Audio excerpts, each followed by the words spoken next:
Do you know that Kampung Cina villagers were actually forced to stay there? Here's what happened. Before Merdeka, the communists and the British went through a lot of beef. Meanwhile, the Chinese people who live in the outskirts took a bit between both sides. Give us information about the British or we will burn your sour party.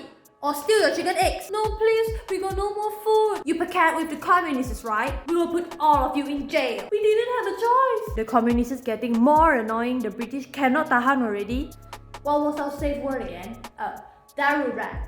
Sir Harold Briggs introduced the Briggs Plan and the British built new villages around Malaya. You guys must move into the Kampung Baru we built. We will protect you. The communists will not harm you anymore. Say Kampung Baru want to help upgrade their lifestyle lah, but these places are actually more like prison camps. The British actually want to cut off the link between the communists and those living in the outskirts. So the British kumpulled all the Chinese people living in the outskirts, didn't even give them time to pack all their stuff. Then the British even burned all the crops so that nothing is left for the communists. Even some orang asli living in the forest were forced to move to Kampung Cina for the same reason. Around 500,000 civilians were relocated in short notice. Because the Briggs Plan was an emergency plan, right, and the kampungs were built in a hurry, the houses in Kampung Cina are plank houses like this. These are other Kampung Cina from other different areas. The roads between the houses are very uneven, some parts wide, some parts narrow. Some of the civilians were happy that they were protected by the British, kept safe from the communists,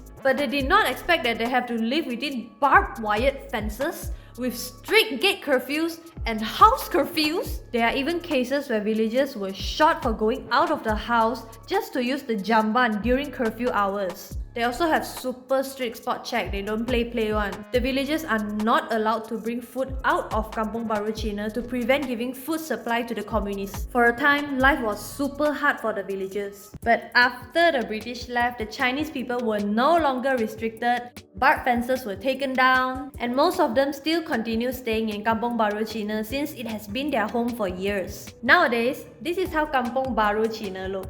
Some of you probably even spent your childhood here. They are quaint and quiet places and look like a time capsule of the past. But the initial design problems like narrow roads and lack of amenities continue to be a problem today. And many Kampung Cina need to upgrade their infrastructure. It's about time the government step up the development of these villages since they are an important historical and cultural legacy in our country. Recently, under Belanjawan 2023, the government announced that they will allocate 25 million ringgit to upgrade and maintain the Kampung Cina around West Malaysia. This will be used to develop infrastructures like roads, street lights, sport amenities, and more. And since city folks like to visit scenic kampungs like Sekinchan for a weekend getaway, the government is also exploring how they can help turn Kampung Cina into tourist spots to boost the local economy. For the residents in Kampung Cina who are planning to expand their business, the government is allocating 10.5 million ringgit to provide them with business loans of up to 50,000